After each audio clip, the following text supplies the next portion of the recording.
Hey everybody, it's Lula. Happy Mother's Day to those of you that are mothers. I actually came on here because I've been crying for a few days. Mother's Day is not an easy time for me. There's multiple reasons why, but the one that always seems to seep in on the actual day um, is the fact that I'm not a mother, but I was pregnant. And so I don't have regrets because I know at the time it was what had to happen. But because of the stigma behind abortion, especially at the time in the 90s when I had mine, really frowned upon, I mean, it's frowned upon a lot of places now, but then it wasn't, I mean, I guess there's just no good time, really. So around 2 years ago, or about 2 years ago around this time, one of my shamans and I did this death ceremony for my daughter who died, her name is Star. And it's difficult because this is the thing, when I look at things from a spiritual, from a light worker aspect, I can handle it. It's bizarre how much I can like literally stand outside of it and look at myself as a whole, like all of us as one, and not get too upset.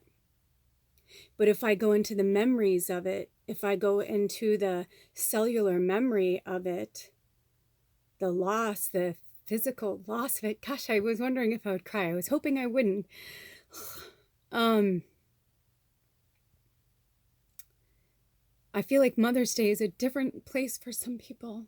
And it's hard because we revere all of our mothers, right? I mean, we wouldn't be here without them. However, some of us have to really choke that holiday down.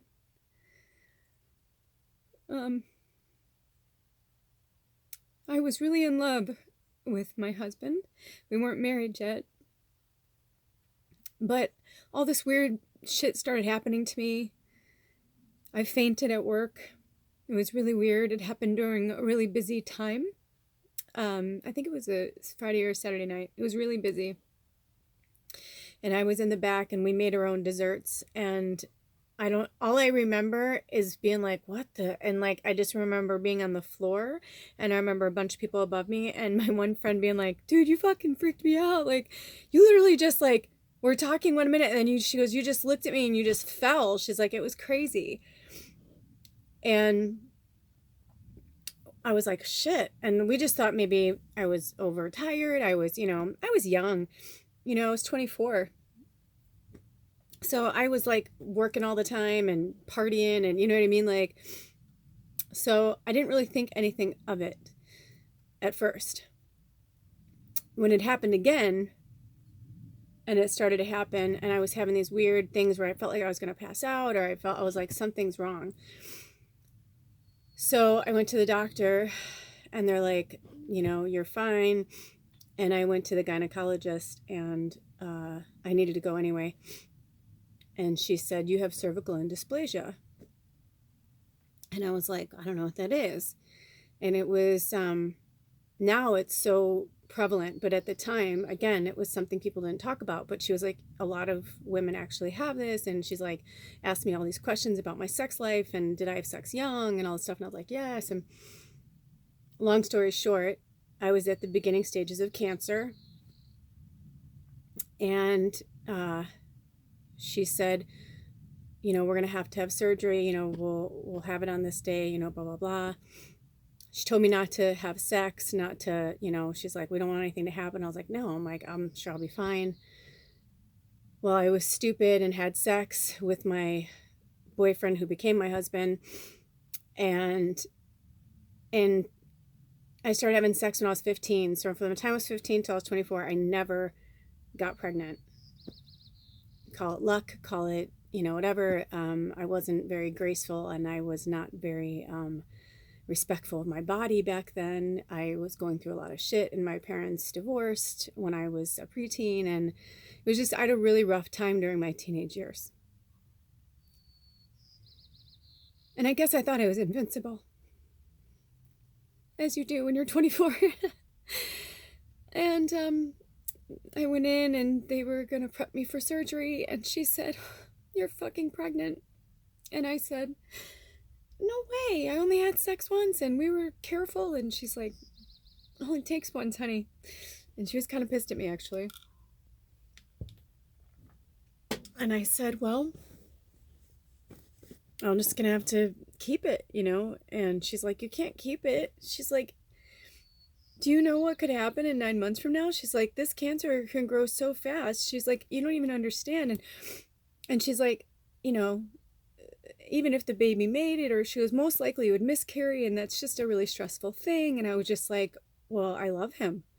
I'd been with him for like a year, and I was like, "I love him, and I'm not having an abortion." You know, all those years I thought, "Oh, if I ever get pregnant, I'll just have an abortion." But then when it was with somebody who I really loved, it was a whole different story. So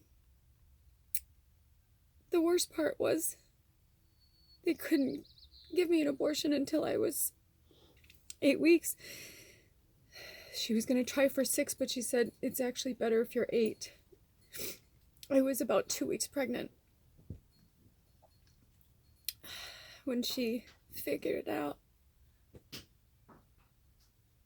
So there's nothing worse than growing something inside of you and falling in love with it and then knowing you have to kill it.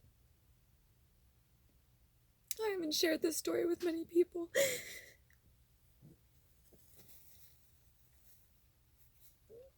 As you can imagine, it tore our relationship apart.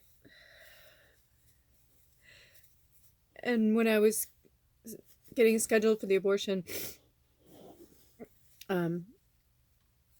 I told my husband, my boyfriend at the time, I said, "I'm not having an abortion. I think I'm really strong and I think I can do this." And I really did. I really, really did. I was like, "I think I can do this." And so I told my doctor and my husband that I wasn't going to have the abortion, and I was just going to see what happened and pray that the cancer didn't grow fast. And I was going to, you know, I was no way going to have any chemicals or chemo or anything like that while I was pregnant. Long story short, my ex-husband said that the doctor called and that she had to see me, and they scheduled for me to go in, and I was ambushed by my doctor and my gynecologist and a cancer specialist, an oncologist, and my husband. And it's not something you really forget, you know, because I know they were trying to help me, but I felt so cornered. I felt like an animal, and I was pregnant, and I was just like, "Fuck off, you're not taking my baby." I was like, "No." And they all talked me into it. And my husband was crying, and he wasn't an emotional person, and he's like, "I love you so much." He's like, "We can have 100 kids." He's like, let's do this now. I'd rather be with you. I'd rather you live." He's like, "I just don't know. We don't know what's going to happen." I'm like, "That's right. You don't know what's going to happen." And a friend of mine was pregnant, and she got cancer, or she had cancer, but she didn't know. And she actually grew the baby and the tumor together. And then when she was 5 months pregnant, she had surgery, and he was fine. He lived, and she had all this faith. And I thought, that's the kind of faith I had. I really thought I was going to be okay. And now I'll never know. And I'm sure it's part of my path. I know that it is. You know, it's like my spiritual self understands. But my human self on this day, I hate it. Because I'm 47 and I never had children. And I really don't want them now. I don't have regrets like that. It's more of it's harder to get older and realize how much power and control I did have. But I allowed them to bully me, tell me all the horrible things that could happen to me and the baby. They all made me feel so horrible, like what a horrible person I would be. What if the baby was deformed, or just all this shit that was said that I was like, what the fuck, you know? So I'm not trying to be depressing, or we all have our story, and this one's mine. And I never knew if I'd really tell it, but you know, there are just some holidays or some dates or some times that other people just don't handle the same way. My mission in this life is to learn to balance between knowing and living, doing and wanting, and trying and giving, and forgiving myself and others.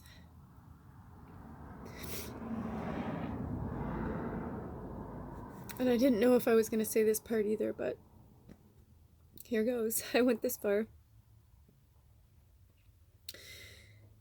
I am officially single. You know, just 6 days shy of 4 years, I finally realized, like, I'm not living my life, really. I'm not sure where I'm supposed to be, but it's funny, I'm the year of the boar, the pig. And this year is actually a really jubilant year for most people. Because it's the year of like celebration and gluttony, and there's a lot of good things about the pig. And so it's really good for a lot of people. But when it's yours, it's usually a really difficult year, and then you'll reap the benefits the next year. And I feel like in this last year, I have been purging so much. I have been changing so much. I have been releasing and letting go so much. Because I have made so many friends and so many acquaintances and so many different people I know. And so being that sociable and being that open and knowing, now that I'm changing and leveling up and like kind of pushing away from a lot of things and a lot of situations, I'm starting to realize that it was like almost a curse and a burden, because now it's more people I have to hurt and disappoint. And because I'm so sensitive, it's been really hard. Oh, and I love Edward. He's so great. There's such a beautiful side to him that's beyond anything. It's such a beautiful light. And his dark is really dark. And it's just, I can't be who I'm meant to be with that much darkness around me. I'm not sure what my next path is, and no matter how hard I've been trying to write or trying to focus, it's like my higher self, us, our consciousness is like pushing me. And every time I'm like, no, I just want to go, or I just want to be left alone. I know that I'm being pushed harder to go further and do more. And that everybody's talking. But not many people are really listening. So I'm taking a few days to kind of figure some stuff out. I have to figure out a way to make money and take care of myself. And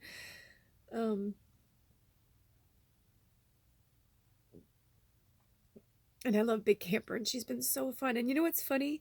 I finally made her into this cute, like, utopian little place. The outside is so darling. I can't even tell you. Oh my gosh. I found all this cool stuff on Craigslist free. Really cool, like, vintage furniture, and just, like, I finally, like, made it, like, this utopian place. And I think I'm going to spend the summer here, and then I'm going to move on. It may be sooner, I don't know. But I realized the reason why I'm so unhappy is because I'm living in this fake world that doesn't exist. I watched all the Matrix movies. I hadn't seen all of them. I saw bits and pieces. I think I saw the first one at the theater when I was in LA, and it's it was so interesting to watch them back to back, and there were so many moments that I was like, "Oh my God, like I really believe there's so much of that that's true." And like whoever that person who wrote it or those people who, put it together, whatever, I think that there's something there that they know, you know what I mean? And I feel like the further I go into the matrix, the further I go inward and go into consciousness and go to source, it's like I come back to this, like I'm calling it the TV world, you know, because in my world, I can just tell you guys all this. I don't have to put it on this device and upload it to a, you know what I mean? Like it's already there. It's already downloaded. If I've downloaded it, so have you. You know what I mean? And we're all having different perceptions around it. But the perception around it, a lot of that has to do with our experiences from the time that we were born until where we are now. And so we're putting these human things and these spiritual things, and they're like kind of getting mixed up together. And I want to just hide away in my little place and like write my book and just like be, but there's just so much more. There's just so much more. And I need to figure that out. I know I probably sound a little crazy. I haven't slept much in the last few days and I've been crying a lot. I'd left on Friday and I don't know how we're going to sort things out or what's going to happen, but I just, sometimes you just have that thing that happens and you're just like, I just was like, this is no. I was like, no. And it flipped a switch in me that I can't even explain. And then today I went to like call my friend for her birthday. And then I went to text everyone, all my mothers for Mother's Day. And I just felt like I was going to collapse. I just felt like, I'm so tired of pretending to be a certain way when I'm in something to make other people happy. And I'm just like, yeah, sometimes you suck it up. Like, I get that. Like, sometimes you just suck it up. But sometimes, it's like, I was like, oh, it's my niece's first Mother's Day. I want to make sure I, reach out to her. And then I just realized, I'm sure, you know what I mean? Like, she's having a great time. And I'm sure she's being showered with messages. And I'm sure I can call her tomorrow or the next day and say, how was your Mother's Day? I mean, it's just like this cookie cutter like blanket mentality of how we should behave or what we should think or how we should be. It's like the more I think about Star, because I have to tell you something, the most interesting vital piece of my experience with that child is years later I had a dream. And which, by the way, she'd be 22 right now, which is crazy to think that I'd have a 22-year-old child right now. But it's kind of neat too, But years later, I had this dream. One of those dreams that's so vivid that you're like, you wake up and you're like, what the fuck? And I had this dream. I was in this house, this big, beautiful house, and there were movers, and there was this beautiful, like, kind of spiral staircase, and it was a vast house. It was very real. I knew it was my house, and it was like I was the camera. You know what I mean? Like, I never really saw myself. It was almost as if I was going around with camera, like videotaping it, because that's how it was. Like, the dream was for me. Like, I was watching a movie, my own movie, but I knew it was me, and I knew I was watching something that was mine, belonged to me. And I'm walking through the house and I'm watching all these movers and they're doing stuff. And then I go into the kitchen and I started to have this moment where I was like, oh, I'm going to miss this kitchen. I was like, oh, we had some great memories here. And I looked outside, and when I looked outside, it was like this big kitchen, and it had this like really cool, like built out windows, like sun windows kind of, where I could tell like that's where our table and chairs were, where we had breakfast and stuff. And then when I looked outside, there was this tree. And it was this big, beautiful tree. And I saw my ex-husband, and I saw this beautiful blonde girl. She was really beautiful. My ex-husband was um, Austrian and East Indian. And my family is mostly German. So, or my background is mostly German. So she was blonde, but she was like this exotic. I mean, she was just so beautiful. And I knew with every fiber of my being, she was around 7, 8 years old. And I knew that that was our daughter and that we lived there.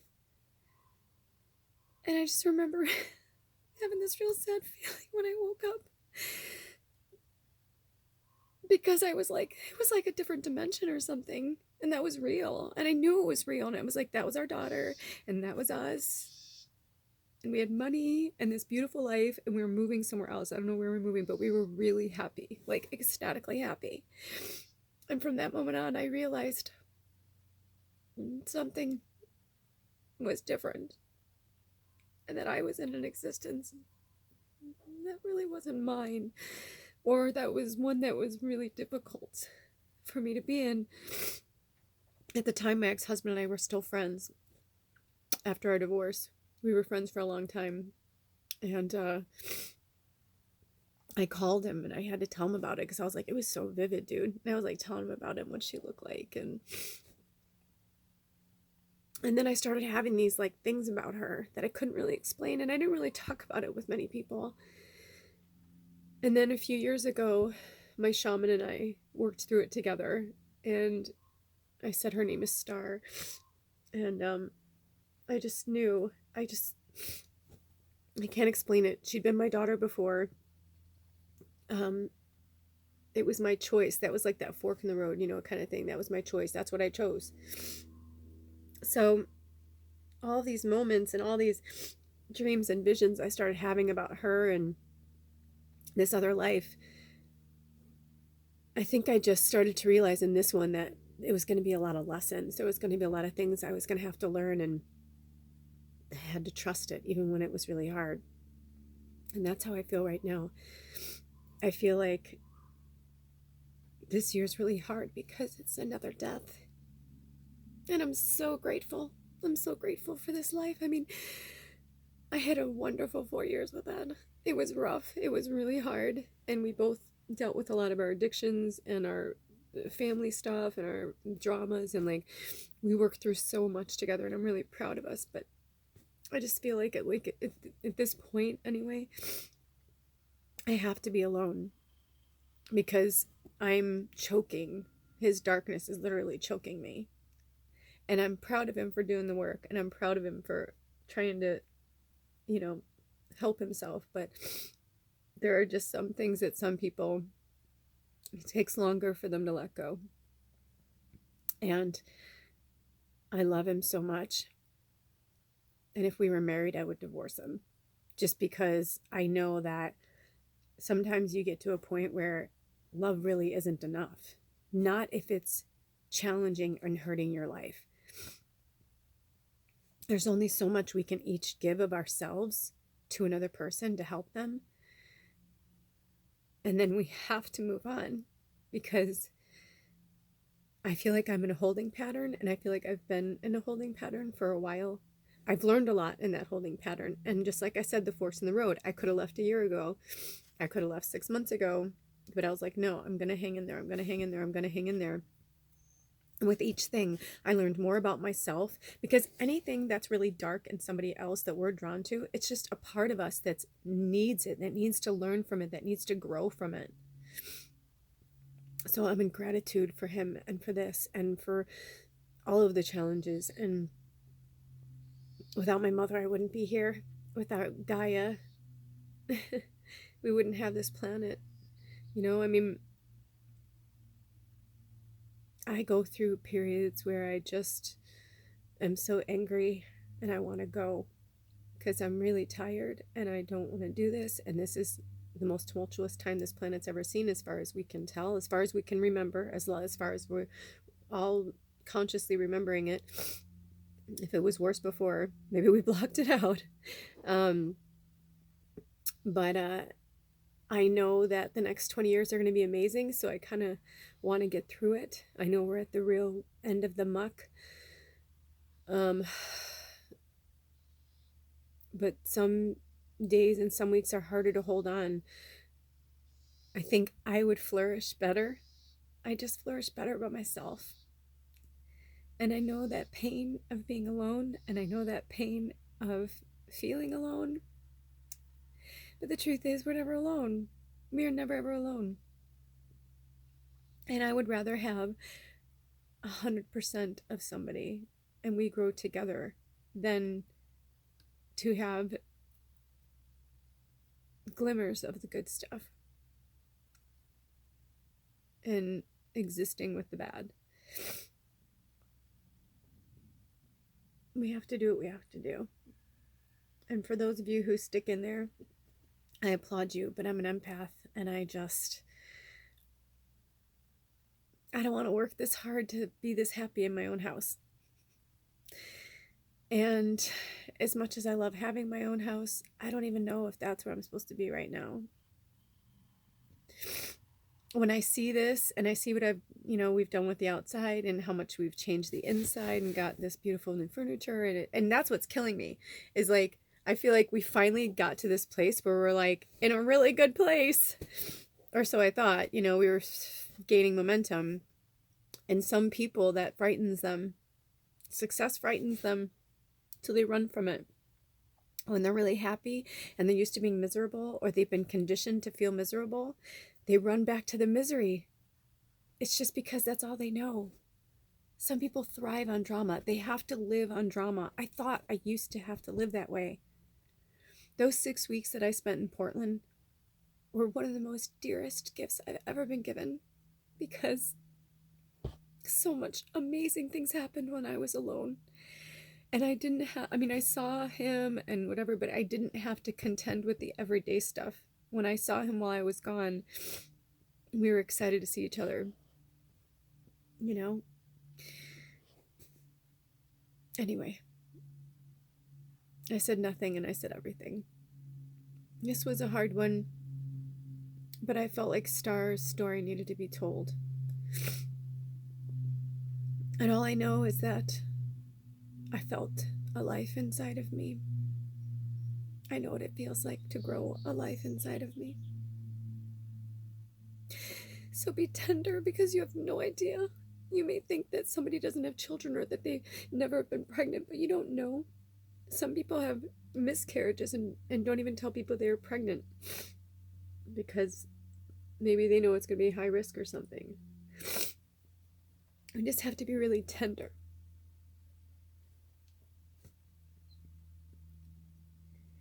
And we also have to be more open to, we can't judge people for what they decide.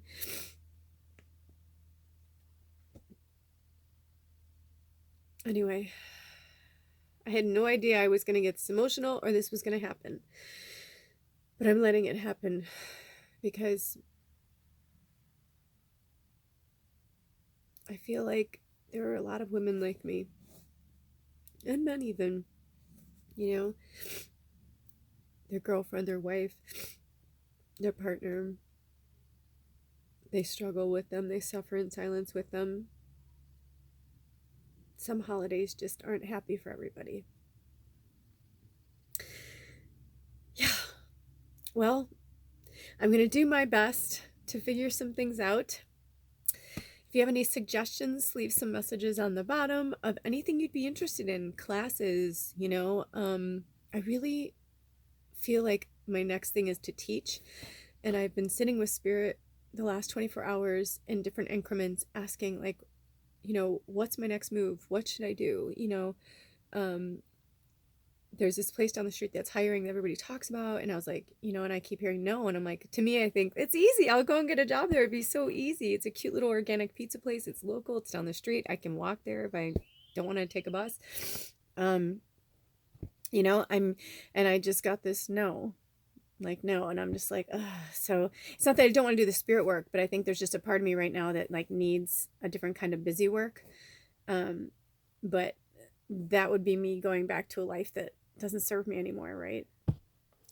So anyway, so I'm trying to figure this out and how to be the light worker that I was meant to be, and to give back to you guys the way that I always wanted to. Because I know I've been very much like, you know, you can talk to me, you can't talk to me. I'm just trying to figure things out. It doesn't mean I don't love this work or I don't love you guys. I love you guys. Like, thank you. I mean, I have 54 subscribers. I feel blessed for that, you know. 54 people that maybe you're just subscribing because you're my friend and or my family and you love me. Thank you. Or maybe you're a subscriber because my videos touch you in some way or help you in some way. That's awesome. But if there's anything in particular that you guys can think of, or if any of your psychic spidey sense is telling you to tell me something, reach out, tell me, because that's a fair exchange of energy, right? All right, well, I'm exhausted and I've got a lot to go through over the next week, but it felt good. Thanks for letting me confess. I don't even know what I'm confessing, but I think I felt like this needed to be talked about. I felt like it needed to be said, and getting an abortion was the hardest thing I've ever done. It changed me forever. Oddly, we ended up getting married after that, but most of it was because he was English and he was going to get deported. And we'd been through so much. And before that happened, we were so happy together. We loved each other. We were so happy together. And then, you know, we were barely together a year. And I found out that, you know, I had cancer, and then I got pregnant and then had an abortion. And like all that happened within like 3 months. I mean, that was a lot of stress. And my abortion was literally the Monday before Thanksgiving. So, or maybe it was that week. I just remember that. And we went to our friend's dinner party, and that was like awful. That was awful. It was beautiful because it was on the beach. It's when we lived in LA, and it was a beautiful place, but it was really rough. I didn't want to be there, and everybody knew about it, and it was rough. So, thank you, Denise Marsa. Man, all of them. Everybody there was so good to us, but it was rough for us emotionally. So, you know, and then Christmas, and I ended up going back to Chicago and stayed home for like a month. I took a leave of absence for my job, and, you know, shit happens, you know. You start to realize, like, you just got to plug through it. You just got to plug through it. The hard stuff. Right now, we're in a bunch of hard stuff. And I know for me, I'm just trying to breathe and be honest. I'm just trying to be honest. That's all I can do right now. All right, you guys, thanks for listening. Have a blessed day. Happy Mother's Day. Have a blessed week. And there's the last blue moon is, I think, Saturday. It's this weekend, next weekend. It's the 18th. We won't have another blue moon situation for another 2.5. Sorry, another 2.5 years blue moon situation. So, and if you don't know, a blue moon means that in every season there's 3 moons, but sometimes you get 4 full moons in one season, and that's what a blue moon is. And the next one won't be until August, I believe, 2021. So anyway, have a blessed day, and I'm sure I'll do something this week at some point. If not, I'll probably check in for the blue moon. So thanks again. Love you. Aho.